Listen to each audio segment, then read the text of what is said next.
أخي المستمع الكريم، ندعوك لسماع المادة العلمية الآتية لفضيلة الدكتور خالد بن أحمد بابطين، متمنين لكم المتعة والفائدة. بسم الله الرحمن الرحيم. الحمد لله رب العالمين،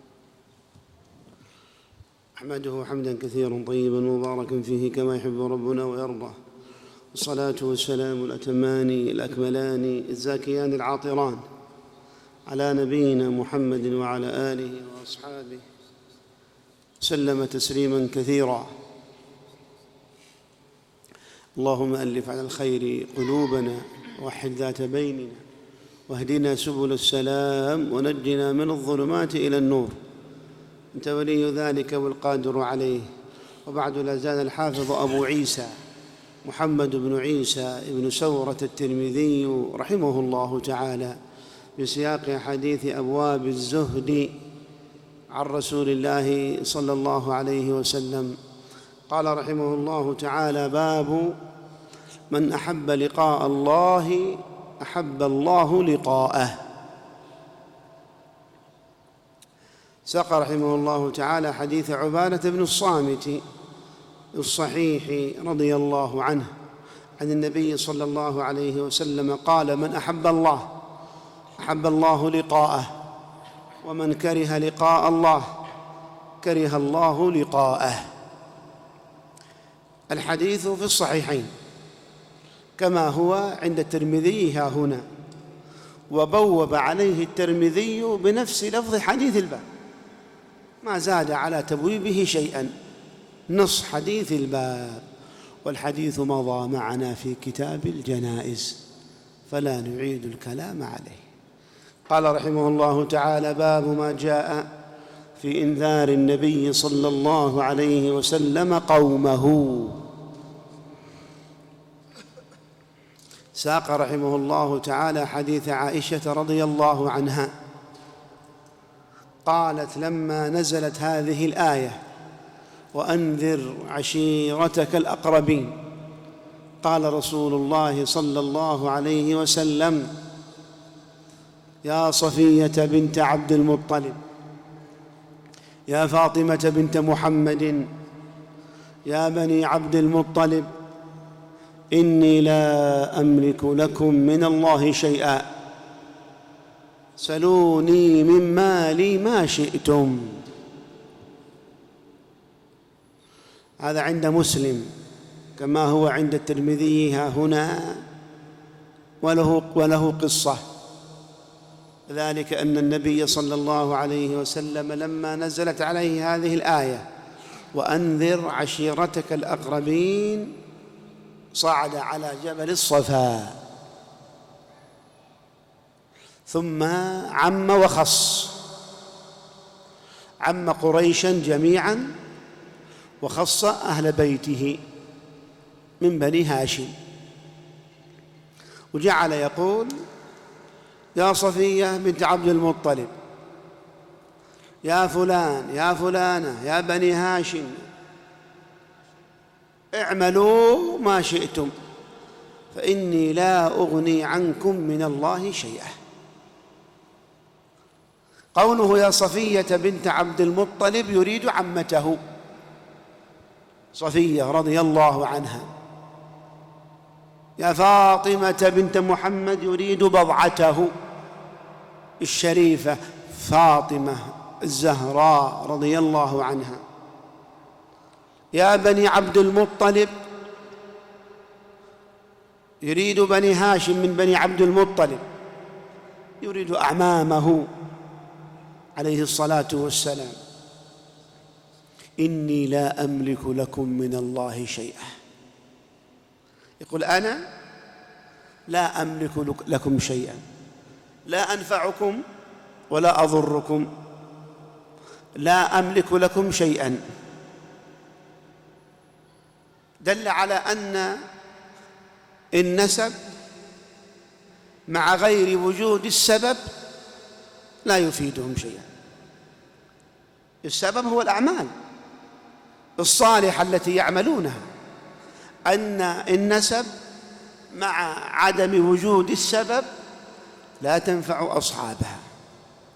هذا ظاهر حديث الباب. وقيل قال النبي صلى الله عليه وسلم هذا قبل أن يعلم أن لهم شفاعة وأنه سوف يشفع لهم. إذا كان النبي عليه الصلاة والسلام له شفاعة لسائر الناس فإنه يشفع عليه الصلاة والسلام يوم القيامة لأناس قد استوجبوا دخول النار،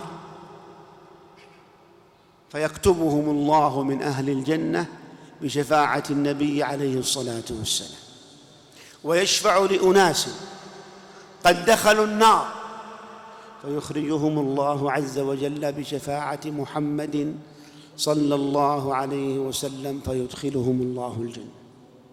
ويشفع لأناس يدخلون الجنة بلا حساب ولا عذاب، فكيف بقراباته عليه الصلاة والسلام؟ أليس من باب الأولى أن يشفع لهم صلى الله عليه وسلم؟ بل إنه سوف يشفع لعمه الكافر أبي طالب فيخفف الله عز وجل عنه العذاب فيكون في ضحضاح أو ضخضاخ من النار، يلبس شراكين من نار، نعلين من نار فيهما جمرة، على كل واحدة جمرة يغلي بهما دماغه والعياذ بالله، وإنه ليرى أنه من أهون الناس عذابا يوم القيامة، فكيف بأشدهم نعوذ بالله. فهنا قال هذا الكلام قبل أن يعلم عليه الصلاة والسلام أن له شفاعة وسوف يشفع لهم. ويبقى أن حديث الباب يدل على أهمية العمل الصالح، وأن الإنسان لا يقدمه عند الله عز وجل ولا يؤخره إلا عمله، فإن النسب لا يقرب ولا يبعد، والأرض يعني كمكة مثلا لا تقرب من الله ولا تبعد، إنما الذي يقرب ويبعد هو عملك الصالح. فإذا كنت تعمل عملا صالحا فإنك قريب إلى الله عز وجل ولو كنت في أقصى الدنيا وآخر الدنيا. ولو كان عملك سيئا، لو كنت تشرف على الحرم في الأبراج وترى الحرم وعملك سيء لا يقربك إلى الله عز وجل. وهنا أتى النبي عليه الصلاة والسلام بصفية وفاطمة من أجل أن يستلطف عليه الصلاة والسلام، فأتى بأقرب الناس ليس فقط الذكور بل أتى بالنساء، لأنهن أقرب شيء للإنسان، قراباته من نحو عماته ومن نحو خالاته ومن نحو بناته. ومع هذا يقول اعملوا ما شئتم فإني لا أغني عنكم من الله شيئا. هذه نذارة النبي صلى الله عليه وسلم لقومه بعمومهم وخصوصهم. قال رحمه الله تعالى: باب ما جاء في فضل البكاء من خشية الله تعالى.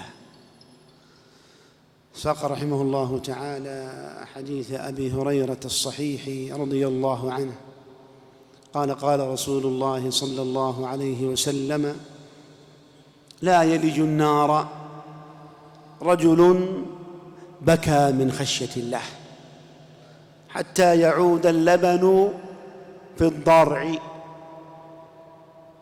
ولا يجتمع غبار في سبيل الله ودخان جهنم. قوله لا يلج من الولوج وهو الدخول، يعني لا يدخل النار رجل بكى، رجل هذا أتى به النبي عليه الصلاة والسلام للتغليب، يعني ولا امرأة بكت من خشية الله حتى يعود اللبن في الضرع. قالوا ضرب المثل بالمحال، ضرب المثل بالمحال كقول الله عز وجل حتى يلج الجمل في سم الخياط. فمحال أن يدخل الجمل في سم الخياط، ومحال ها هنا أن يعود اللبن إلى الضرع. إذن النار ما يدخلها هذا الذي بكى من خشية الله، بكى من خشية الله عز وجل لأنه قدر الله حق قدره.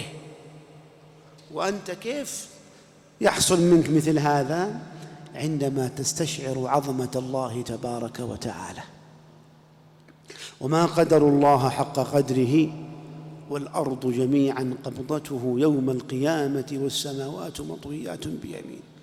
إذا استشعرت مثل هذا تدمع عينك من خشية الله، وأنت خاليا ما أحد معك، وتأملت في عظمة الله عز وجل، أو تأملت في ذنب فعلته ثم خفت من الله عز وجل وندمت فبكت عينك. هنيئا لك هذه الدمعات التي تخرج خشية من الله عز وجل.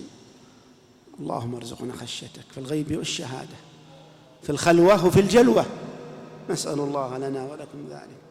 قال ولا يجتمع غبار في سبيل الله ودخان جهنم.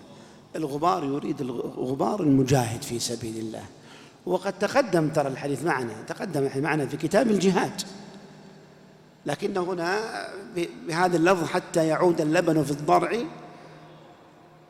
لم تأتي هناك. والمقصود أن هذين ضدان، الغبار في سبيل الله ودخان جهنم ضدان، ما يجتمعان أبداً. لأن المجاهد أشعث أغبر، تعلوه الشعثاء والتراب والتعب، وهكذا هذا التراب الذي في ثيابه وفي عينه وعلى شعره وعلى لحيته، هذا ما يجتمع مع غبار جهنم يوم القيامة. يعني هذا الرجل مخصوص بأنه من أهل الجنة إذا أخلص في نيته في جهاده وإقباله على الله تبارك وتعالى. ورضي الله عن أبي بكر الصديق لما جهز جيش أسامة الذي أمر النبي عليه الصلاة والسلام بإنفاذه، خرج بنفسه في الجيش، والذي يقوده أسامة ابن زيد شاب من شباب الصحابة رضي الله عنه، يخرج معهم في طرف يقول ارجع يا خليفة رسول الله، ارجع إلى محلك. يقول لا أريد أن تغبر قدماي في سبيل الله، فقط هذا المشوار اللي أخرج أشيع فيه الجيش.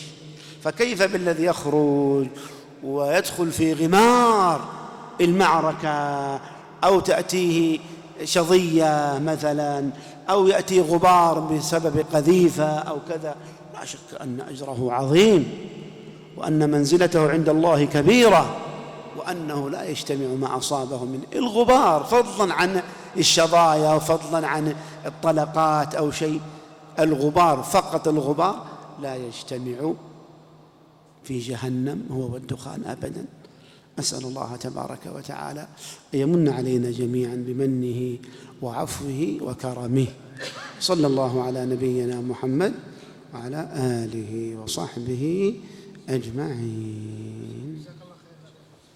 شكرا لاستماعكم، وتابعوا معنا الجديد على قناة الدكتور خالد بابطين على اليوتيوب، تجدون المتعة والفائدة. وإلى لقاء مع مادة جديدة.